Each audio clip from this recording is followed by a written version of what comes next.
Hey yo, and it's that time again. Welcome to CramTime. Welcome to another video. Today, I'm going to be sharing with you guys my 5 tips to getting hundreds in AP statistics and a 5 on the exam. These are all tips that I used and successfully implemented, so I think you're going to find these interesting. Hit that like button, subscribe, and share with friends, and let's get right into the video.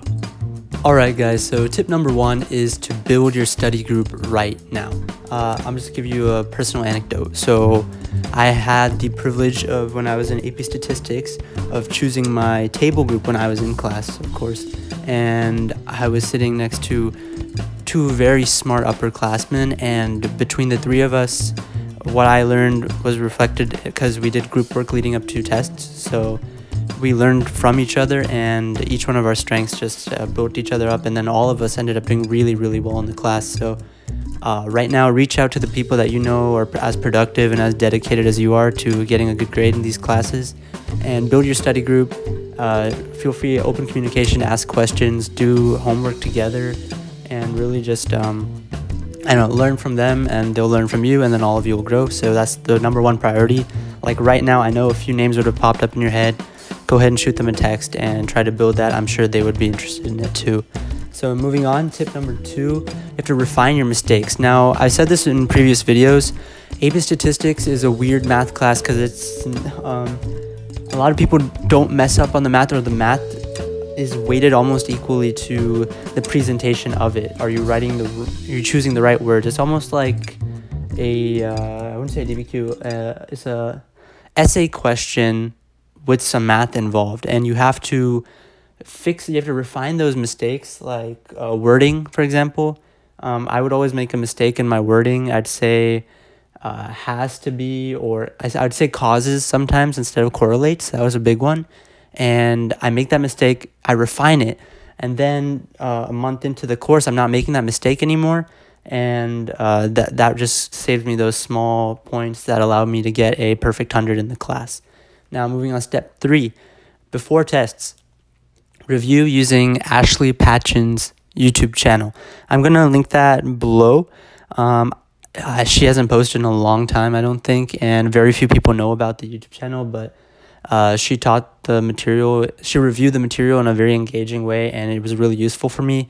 So I know it's a bit counterintuitive to direct you to someone else's YouTube channel, but I honestly think that would be of great use to you. So I'll link it below. So when you're the day before your test, you can just watch her review video for that unit of statistics and learn that way. Now, tip number 4,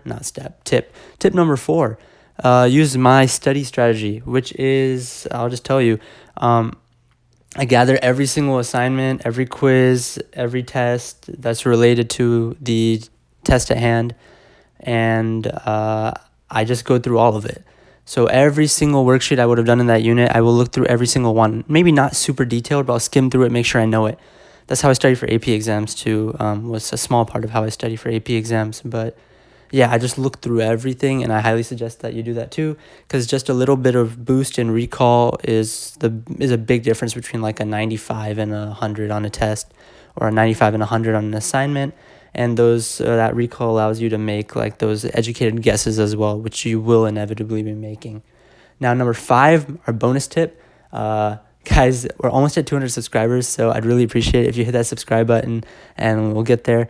And my bonus tip for number 5 is to learn what your teacher wants. Now, I think what is a very common critique of the American education system is almost that teachers don't teach. I hear that all the time. But that's not really, we're not trying to debate that here, but what I'm trying to say is that you can make it really, really easy for your teacher to give you a good grade if you learn and you put out your information in a way that he or she likes to receive it. For example, I would write, after I do my multiple choice, since this teacher didn't use a Scantron, I would write A, C, D. I'd write those on the side to make it easy for her to grade. And you guys want to be doing the same things. Understand what your teacher wants, and understand what your teacher has to do to grade your papers and such, and make it easier for them. And if you make it easier for them, they'll have a more positive attitude when looking at your stuff. And statistics, it has some kind of subjective grading element to it, so that's really important to keep in mind and take advantage of. All right, guys, that's all I've got for you right now. Take it easy. like the video, subscribe, share with friends again. And let me know if you want more of these videos for a whole bunch of classes, because this is kind of what I'm good at. So let me know. Thank you. Bye.